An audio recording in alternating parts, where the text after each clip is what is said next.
Honorable Speaker, I know what some people are trying to tell us here, that we should not question, for whatever reason, the decisions that the Committee on Finance reaches.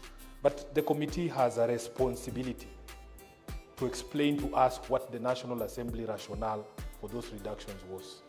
In my view, Honorable Speaker, for instance, when you look at the amount of money that had been passed by this House regarding the county headquarters for the 5 counties, if you look at that schedule at page 15 of the report, the National Assembly basically just removed 1 million shillings from each county. So if you see, there are 5 counties there: Isiolo, Lamu, Nyandarua, Tana River, Tharaka Nithi. Where the Senate has passed 60 million shillings, the National Assembly has reduced it to 59. 121 to 120 for Lamu, 121 to 120 for Nyandarua, 121 to 120 for Tana River, and 31 million to 30 million for Tharaka Nithi.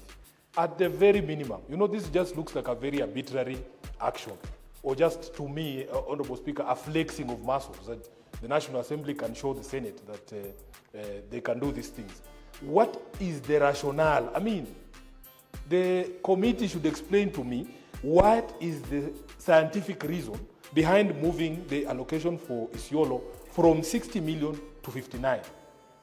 What is the rationale? That is the conversation we want to have. Because for us, Honorable Speaker, who believe in devolution, we see a situation where the National Assembly, most of the times, is blackmailing governors and county governments into accepting things. You have heard the language that has been used here by some of my colleagues who are members of the Finance Committee, that let us just do this so that the money is released so that counties don't suffer. And I have had conversations with governors when they appear before a Public Accounts Committee of the Senate. Honorable Speaker, I have asked them, is it not possible one financial year for us as a family of devolution to tell the National Assembly, you can keep all the money if you want until you are able to give us all that we deserve as a family of devolution? Because this is open blackmail. Every single time, this is the argument.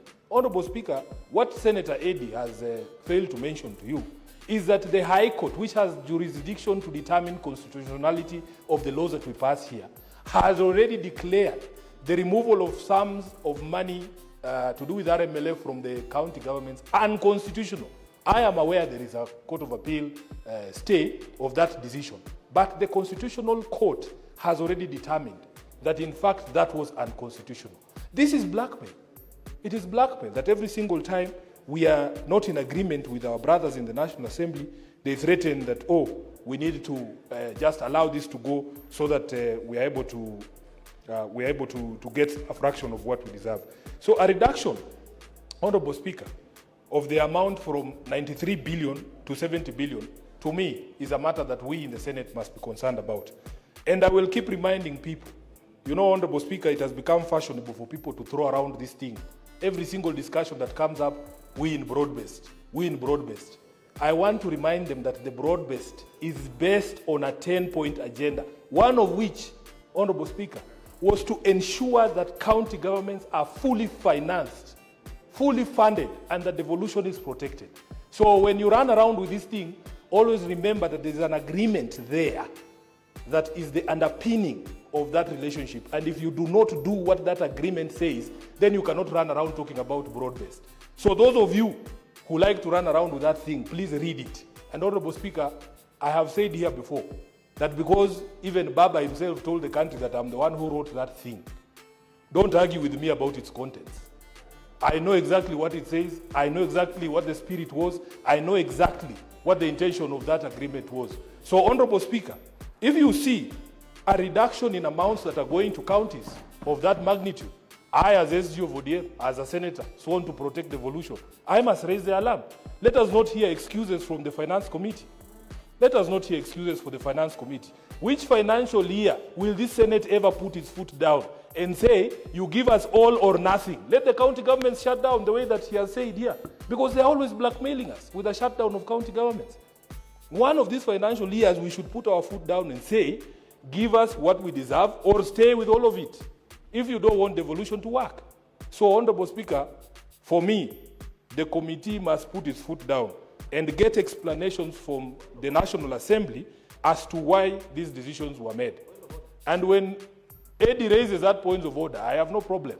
Let him give us an explanation of the 1 million shilling reduction in each county of these 5 counties that was allocated for construction of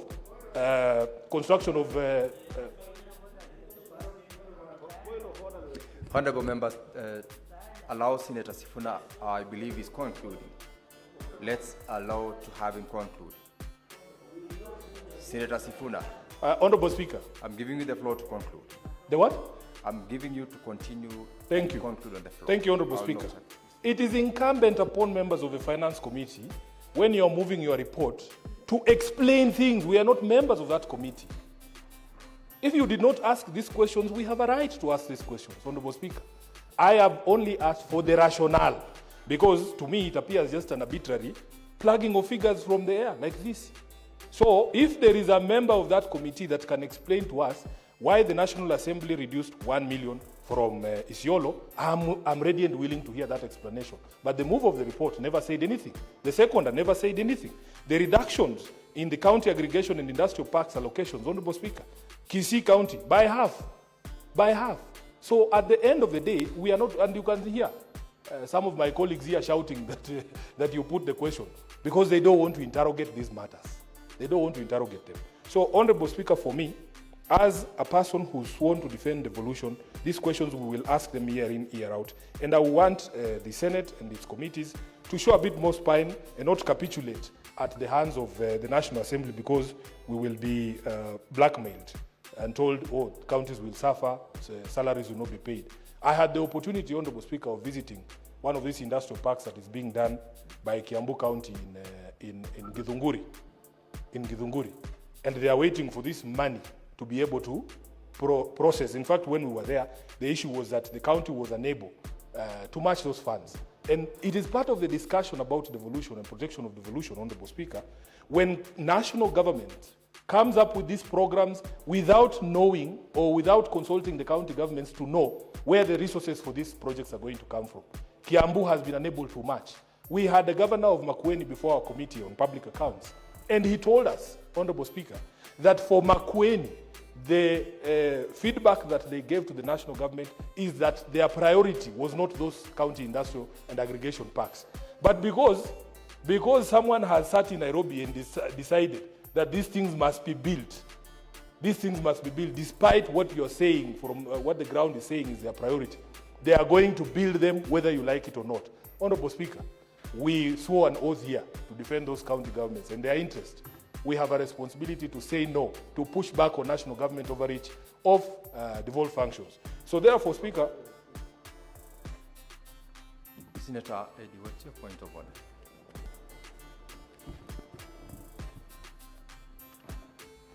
Mr. Speaker, I'm just under responsibility of statement of fact, Mr. Speaker, 105.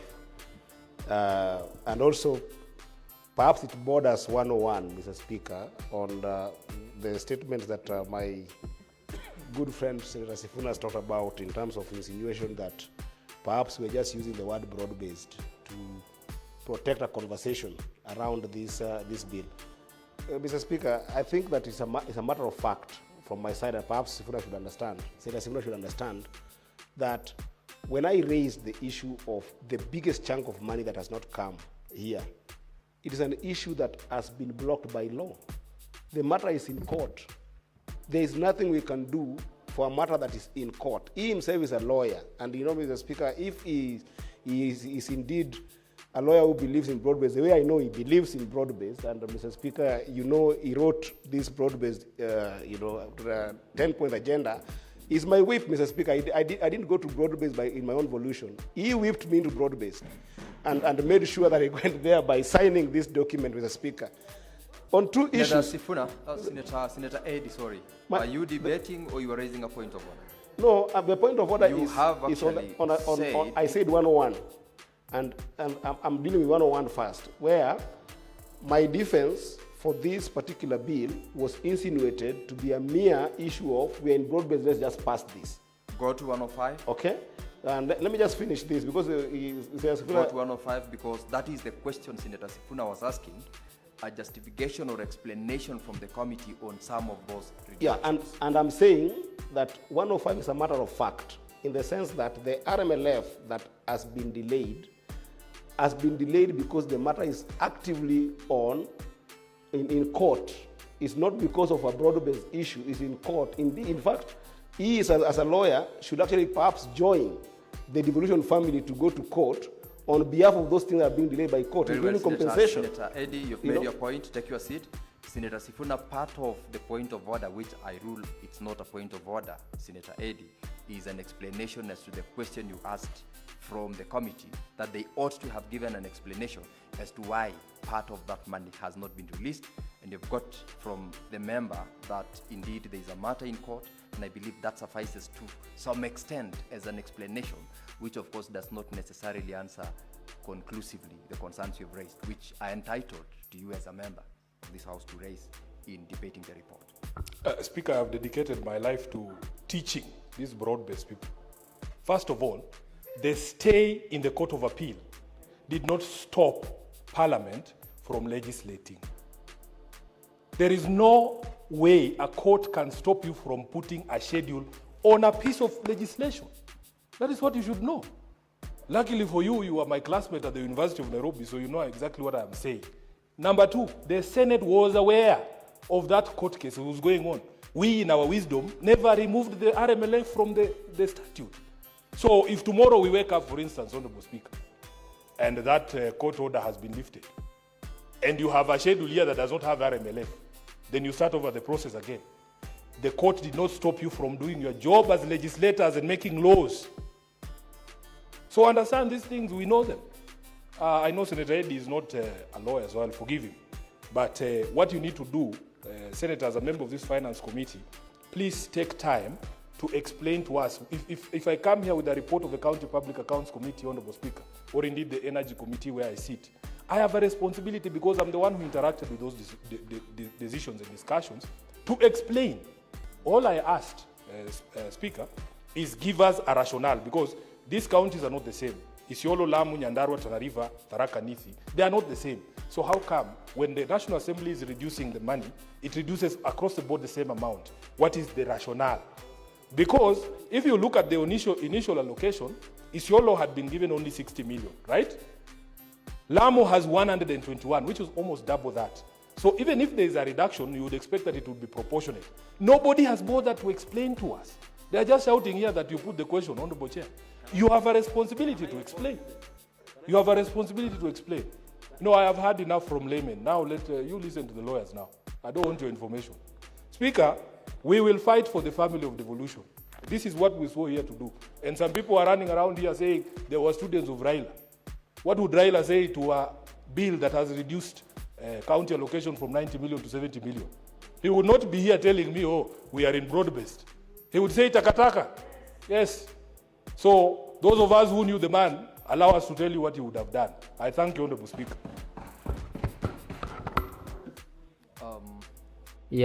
Huyo ni Senator Edwin Sifuna, Senator wa Nairobi, akizungumza yale ambayo umeweza kuyasikia kwenye hiyo video. Kumekuwa na majibizano madogo kati yake na Senator Eddie Okech wa Migori County, Senator wa Migori County. Wameweza kujibizana mambo mawili matatu kuhusiana na broad-based government na jinsi alivyozungumza Edwin Sifuna na Eddie Okech, yani wameweza kuweka kwenye ratili na kuwekwa jinsi inavyotakikana. Sijui una maoni gani kuhusiana na Edwin Sifuna, maoni yake hapo kwenye Senate. Kama uko na maoni niachie hapo kwenye comment section. Kama hujasubscribe na kuomba uweze kusubscribe, finya notification bell, ndio wakati wote tunapata habari kama hizi unakuwa wa kwanza kuipata. Hadi wakati mwingine, na kutakia mchana mwema. Asante sana kwa wakati wako.